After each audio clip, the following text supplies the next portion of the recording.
धनलाल आजाद, संयोजक संस्थापक all India bike boat taxi union. आज दिनांक 14 अगस्त 2020 को आपके समक्ष प्रस्तुत हूं राजधानी दिल्ली से कुछ खास बातों को, कुछ खास समाचारों को लेकर ठगी स्कैम्स के संदर्भ में। तो दोस्तों, चूंकि आज स्वतंत्रता दिवस की पूर्व संध्या है, कल 15 अगस्त है और आज ही के दिन हमारा देश 15 अगस्त को ही हमारा देश आज़ाद हुआ था, तो इसलिए सबसे पहले तो मैं आपको इस स्वतंत्रता दिवस की हार्दिक शुभकामनाएं प्रेषित करता हूं और उम्मीद करता हूं कि हम किसी भी मूल्य पर अपने देश की उस आज़ादी को तबाह नहीं होने देंगे जिस आज़ादी को प्राप्त करने के लिए हमारे लाखों लाख युवाओं ने, बुजुर्गों ने, प्रोफेशनल्स ने और महान क्रांतिकारियों ने और शहीदों ने कुर्बानी दी थी। जिस महानतम लक्ष्य की पूर्ति के लिए भगत सिंह जैसे, ऊधम सिंह जैसे, चंद्रशेखर जैसे, अशफाक उल्लाह खान जैसे, सुखदेव जैसे, राजगुरु जैसे अनेकों युवाओं ने अपनी कुर्बानी दे दी थी कि हम एक आज़ाद भारत का निर्माण करेंगे और उसमें सबको न्याय देंगे, सबके साथ समता का व्यवहार करेंगे, लूट खसूट को बंद करेंगे। उन लाखों युवाओं के सपनों को किस तरह से आज़ाद भारत में पूरा किया गया, ये आपके समक्ष है। जिन लोगों ने अपनी पूरी जिंदगियां जेलों में गुजार दी भारतवर्ष की आज़ादी के लिए, उनके सपने क्या रहे थे ये आप बेहतर जानते हैं। तमाम लोग जानते हैं कि हमने आज़ादी की लड़ाई क्यों लड़ी थी और कितनी कुर्बानियों के बाद, कितने त्याग और संघर्ष के बाद हमने ये आज़ादी प्राप्त की थी। और आज जो हमारी इस आज़ादी का हनन हो रहा है वो भी आप सबके समक्ष है कि वास्तविक आज़ादी से हम कितने दूर हैं। आज भी देश की राजनीतिक आज़ादी को प्राप्त हुए हमें 70 साल लगभग हो गए, लेकिन जो वास्तविक आज़ादी होती है किसी भी देश की कि उसके नागरिकों को भयमुक्त जीवन व्यतीत करने के अवसर प्राप्त हों, उन्हें चोर जार ठग बेईमान लुटेरों से, जमाखोरों से, मुनाफाखोरों से कोई भय ना लगे, कोई अपराधी समाज पर, देश के नागरिकों पर इतना हावी ना हो जाए कि नागरिक न्याय की मांग ना कर सकें, सत्य का समर्थन ना कर सकें। इस तरह की आज़ादी होनी चाहिए थी, जो मैं देख रहा हूं कि 70 साल के बाद भी हमें आज भी प्राप्त नहीं है। हमारे देश के 80-90% लोग आज भी रोटी कपड़ा मकान रोजगार की तो बात क्या करें, मतलब पीने के शुद्ध पानी तक से वंचित हैं कि उनको शुद्ध पेयजल भी उपलब्ध नहीं है, और जिनको है भी तो उसे भी छीनने का प्रयास किया जा रहा है। ये नहीं है कि और चीजें बढ़ाई जाएं, एक अच्छा सिस्टम, एक भ्रष्टाचार मुक्त, शोषण विहीन राज्य की स्थापना हो। इस तरफ सरकारी स्तर पर, संसदीय स्तर पर कोई भी प्रयास किया जा रहा हो ईमानदारी पूर्वक, समर्पण भावना के साथ, देश प्रेम की भावना के साथ, ऐसा मुझे नहीं दिखता। आप लोगों को दिखता होगा तो वो आप जाने। तो दोस्तों, कुल मिलाकर के आज के इस वीडियो संदेश के माध्यम से मैं आपसे 3-4 बातें कहना चाहूंगा और ये वीडियो थोड़ा लंबा होगा, गंभीर होगा, इसे आप सब लोग ध्यानपूर्वक सुनेंगे।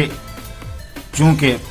स्वतंत्रता दिवस के अगले दिन 16 अगस्त 2020 को हमने ठग मुक्त बेईमान रहित भारत निर्माण अभियान के तहत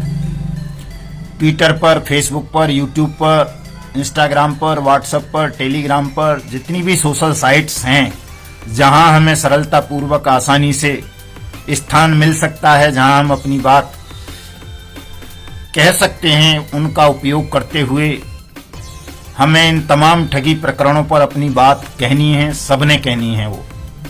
जैसे जो ठगी प्रकरण हैं, जैसे bike boat, hello taxi, top ride scam है, राधा माधव कॉरपोरेशन लिमिटेड का स्कैम है, साइंस सिटी का है, कैची पिक्सल का है, गो बाइक का है, गो राइड, गो वे, हेलो राइड, NMM, एवरग्रीन, हमारी सवारी, अपनी सवारी, हमारा वाहन, सारथी, JSB, ये जितने भी इस तरह के स्कैम्स हैं, चाहे वो फ्यूचर मेकर हो, चाहे एवरग्रीन हो, NMM हो, राधा माधव कॉरपोरेशन लिमिटेड हो, साइंस सिटी हो, कैची पिक्सल हो, ये जितने भी स्कैम देश भर में हुए हैं पिछले 2-3 सालों में, जिन स्कैम्स के द्वारा हमारे देश के लगभग 10 करोड़ नागरिकों को चीट किया गया है, लूटा गया है, ठगा गया है, उनकी मेहनत की कमाई को हड़प लिया गया है, इन तमाम स्कैम्स पर हमने 16 अगस्त 2020 को एक सोशल मीडिया पर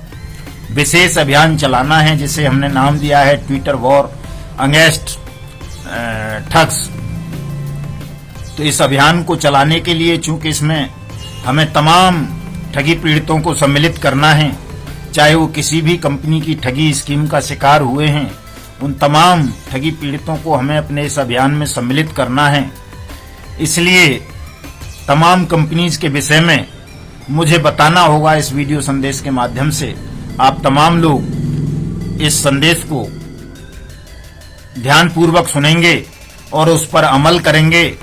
ताकि हम जल्दी से जल्दी इस लड़ाई को जीत सकें और आपकी जो मेहनत की कमाई डूब चुकी है उसे वापस दिलाने के लिए एक सार्थक प्रयास कर सकें, आपकी मेहनत की डूबी हुई कमाई को आपको वापस दिला सकें। इसके लिए आप सबका सहयोग चाहिए, जैसा भी आप कर सकें। 1 घंटे का, 2 घंटे का, 10 घंटे का, 12 घंटे का, 10 मिनट का, जितना भी सहयोग आप कर सकते हैं 16 अगस्त 2020 को हमें सोशल मीडिया के माध्यम से करेंगे। हमारा जो ये अभियान है सोशल मीडिया वाला, दोस्तों, ये अभियान इसलिए हमने रखा है 16 अगस्त का, चूंकि हम बाइक बोट स्कैम को लेकर के ऑनरेबल दिल्ली हाई कोर्ट में गए हुए हैं। वहां रिकवरी का केस हमारा चल रहा है, जिसमें 30 सितंबर की डेट है और 2 मार्च को दिल्ली हाई कोर्ट ने भारत सरकार को, मोदी सरकार को यह आदेश दिया था कि वो बाइक बोट स्कैम के संदर्भ में अपनी रिप्लाई विद शपथ पत्र फाइल करे, लेकिन भारत सरकार असफल रही, उसने कोई रिप्लाई फाइल नहीं की, कोर्ट के समक्ष अभी तक अपना कोई जवाब दाखिल नहीं किया है, वो मौन बैठे हैं। इसका सीधे सीधे मतलब ये है कि मोदी सरकार के लोग, मोदी सरकार में बैठे हुए कैबिनेट मिनिस्टर्स, बड़े सीनियर ऑफिसर्स इस स्कैम में संलिप्त हैं। इसलिए मोदी सरकार अपनी छीछा लेदर से बचने के लिए अभी भी हाई कोर्ट में कोई एफिडेविट या रिप्लाई फाइल करने को तैयार नहीं है, बल्कि उसने हमारे काम में बाधा पहुंचाने के लिए, आपके पैसे को ठगों से हड़पवाने के लिए हमारी ये तारीख 6 अगस्त से बिना किसी सुनवाई के बढ़वाकर 30 सितंबर करवा दी 2 महीने बाद। दोस्तों, बाइक बोट स्कैम को लेकर के हमने criminal writ petition honourable supreme court में दाखिल किया हुआ है, जो अभी हियरिंग पे, जिसमें डेट अभी तय नहीं हुई है, और उसमें हमने CBI जांच की मांग की है कि बाइक बोट स्कैम की CBI जांच हो और तमाम अपराधियों को, ठगों को दंडित किया जाए, उन्हें दिल्ली के तिहाड़ जेल में भेजा जाए। दूसरी जो मांग है हमारी उस क्रिमिनल रिट पिटीशन में ऑनरेबल सुप्रीम कोर्ट से, वो ये है कि ये जितने भी ठगी प्रकरण देश भर में अब तक हुए हैं या हो रहे हैं, उन तमाम ठगी प्रकरणों में पार्लियामेंट द्वारा पास अनियमित जमा योजना पाबंदी कानून 2019 के प्रोविजंस को लागू किया जाए, ताकि जितने भी ठगी पीड़ित हैं, चाहे वो फ्यूचर मेकर के हों, राधा माधव कॉरपोरेशन लिमिटेड के हों, बाइक बोट के हों, हेलो टैक्सी के हों, टॉप राइड के हों, गो बाइक के हों, गोवे के हों, हेलो राइड के हों, ब्लू फॉक्स मोशन के हों, एवरग्रीन के हों, NMM के हों, हमारी सवारी के हों, अपनी सवारी के हों, हमारा वाहन के हों, इन तमाम ठगी पीड़ितों को एक निश्चित समय सीमा के अंदर न्याय मिले, उनका डूबा हुआ पैसा वापस मिले। इसके लिए हमने ऑनरेबल सुप्रीम कोर्ट से ये मांग भी की है कि वो सरकार को निर्देश दें कि वो अनियमित जमा योजना पाबंदी कानून 2019 के रूल्स को नोटिफाइड करे, स्पेशल कोर्ट्स का गठन करे, स्पेशल अथॉरिटीज का गठन करे और तमाम ठगी पीड़ितों के मामलात को इन स्पेशल कोर्ट्स में चलवाकर उनका पैसा उन्हें तुरंत में ब्याज में जुर्माने के वापस करे। ये 2 कानूनी बात थी, अपडेट थी, जो आपको बताना जरूरी थी, क्योंकि बहुत सारे लोग फोन कॉल्स के द्वारा, व्हाट्सएप के द्वारा, मैसेंजर के द्वारा ये पूछते रहते हैं, परेशान होते रहते हैं कि साहब क्या अपडेट है, क्या चल रहा है। तो ये दो मामले आपके जो है सुप्रीम कोर्ट और दिल्ली हाई कोर्ट में चल रहे हैं, यही अपडेट हैं। इसके अलावा साथियों, मैं आपको इन स्कैम्स के विषय में विस्तार से ये बताना चाहता हूं कि बाइक बोट ठगी प्रकरण में हमारे देश के 2 लाख से ज्यादा सैनिकों को ठगा गया है। उनकी मेहनत की कमाई को ही नहीं लूटा गया है, बल्कि उनके शरीर के रक्त को निकाल करके भी ठगों ने खुले बाजार में बेच दिया है। वो भी थोड़ा मोड़ा रक्त नहीं, 62,100 यूनिट रक्त सैनिकों के, किसानों के, जवानों के शरीरों से निकाला गया फर्जी रक्तदान कैंप लगा करके, और उस रक्त को बेच दिया गया खुले बाजार में ठगों के द्वारा। और ये तमाम बातें मैंने बार बार प्रधानमंत्री को, राष्ट्रपति को, गृह मंत्री को, वित्त मंत्री को, सीबीआई को, सेबी को, सीवीसी को, सीएम को, सबको बताई, लेकिन किसी ने भी इन पर अभी तक गंभीरता पूर्वक संज्ञान नहीं लिया है, जिस वजह से ये लगता है, संदेह होता है कि इन स्कैम्स में सरकार की भूमिका भी कोई पाक साफ नहीं है, सरकार की भूमिका भी संदिग्ध है। सरकार के बहुत सारे लोग इसमें इन्वॉल्व रहे हैं, संलिप्त रहे हैं। आपको भी पता है, मुझे भी पता है, इन्वेस्टिगेशन एजेंसीज को भी पता है कि मोदी सरकार के 2-3 वरिष्ठ मंत्री, कई मंत्रियों के पुत्र पुत्री, उत्तर प्रदेश की भूतपूर्व मुख्यमंत्री मायावती के भाई आनंद, उत्तर प्रदेश के वर्तमान सीएम आदित्यनाथ योगी, छत्तीसगढ़ के उस वक्त के सीएम और पूर्व सीएम डॉक्टर रमन सिंह, केंद्र सरकार के मंत्री नितिन गडकरी, आईपीएस राम कुमार जो उस वक्त आईजी मेरठ हुआ करते थे, दिल्ली पुलिस के स्पेशल सीपी संजय सिंह, और बहुत सारे नाम हैं, डिप्टी सेक्रेटरी डिफेंस एके तिवारी, इस तरह के बहुत सारे नाम हैं बड़े बड़े लोगों के, जो bike boat hello taxi top ride scam में संलिप्त रहे हैं। और इन तमाम बड़े लोगों का संरक्षण पाकर ठगों ने हमारे देश के उन सैनिकों के साथ ठगी कर ली जो सैनिक देश की सीमाओं पर तैनात हैं, देश की सुरक्षा में तैनात हैं। और इस ठगी प्रकरण के कारण हमारे देश के हजारों सैनिकों ने आत्महत्या कर ली, हजारों आत्महत्या के मुंह में जाने वाले हैं, लेकिन इस सरकार के कानों पर अभी तक जूं नहीं रेंग रही। ये इन केसेस को सीबीआई के हवाले नहीं कर रही, न इनमें अनियमित जमा योजना पाबंदी कानून के प्रोविजन लागू कर रही, बल्कि उल्टा कर रही है सरकार। होना तो ये चाहिए था कि सरकार, सुप्रीम कोर्ट, हाई कोर्ट स्वतः संज्ञान लेकर के इन स्कैम्स का स्पीडी ट्रायल कराते और एक तय समय सीमा के अंदर लोगों को न्याय दिलाते, उनका पैसा वापस कराते। लेकिन दोस्तों, बहुत दुखद पहलू है कि all India bike boat taxi union high court गई, सुप्रीम कोर्ट गई,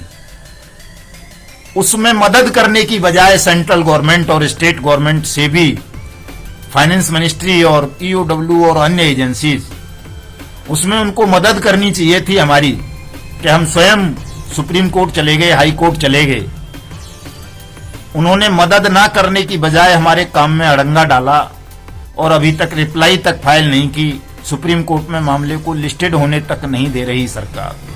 क्योंकि सरकार में बैठे लोग जानते हैं, सरकार जानती है कि यदि ये मामले खुले, इनकी सार्वजनिक जांच पड़ताल हुई, ये सीबीआई के हवाले हुए, तो ये सरकार नंगी हो जाएगी, इस सरकार की पोल खुल जाएगी और हो सकता है ये सरकार गिर ही जाए। क्यों गिर जाएगी? इसलिए गिर जाएगी क्योंकि विश्व इतिहास में ऐसा कभी नहीं हुआ, कहीं नहीं हुआ कि किसी देश में ठग इतने ताकतवर हो जाएं कि वो देश की सीमाओं की रक्षा करने वाले सैनिकों का खून निकाल करके खुले बाजार में बेच दें और थोड़े मोड़े नहीं 2 लाख सैनिकों से 42,000 करोड़ रुपए की ठगी कर लें। लाखों किसानों को, लाखों बुजुर्ग पेंशनरों को, लाखों मजदूरों को, लाखों छोटे मोटे दुकानदारों को मौत के मुंह में धकेल दें। ऐसा विश्व इतिहास में, विश्व के किसी भी देश में ऐसा जघन्य शर्मनाक कांड कभी नहीं हुआ जो ये अगस्त 2017 से लेकर 2019 तक देश की राजधानी दिल्ली और उससे सटे हुए नोएडा क्षेत्र में हुआ, जिसका राष्ट्रव्यापी रूप था। पूरे देश भर में, पूरे देश की सीमाओं पर तैनात तमाम सैनिकों को बीएसएफ के लोगों को, सीआईएसएफ के लोगों को, आईटीबीपी के लोगों को चीट कर लिया गया। यहां तक कि जिन लोगों की ड्यूटी गृह मंत्रालय में है, पीएमओ में है, प्रधानमंत्री की सुरक्षा में जो लगे हुए हैं, जो सुप्रीम कोर्ट में तैनात हैं, जो हाई कोर्ट में तैनात हैं, उन लोगों को भी ठग लिया गया और सरकार मौन रह गई। ऐसी सरकार का जब भेद खुलेगा, उसके रहस्य उजागर होंगे, उसकी चोरी उजागर होगी, तो दुनिया थू थू करेगी। और अगर सरकार में बैठे हुए लोग शर्मदार हुए तो उनको स्वयं इस्तीफा देना पड़ेगा, और बेशर्म हुए तो उन्हें कानून के डंडे से जेल भिजवाया जाएगा। क्योंकि कानून किसी की बपौती नहीं है दोस्तों, सरकार किसी की भी हो, कानून को बहुत लंबे समय तक गुलाम नहीं बनाया जा सकता। बहुत समय तक जजों को लोया बनाने का भय नहीं दिखाया जा सकता।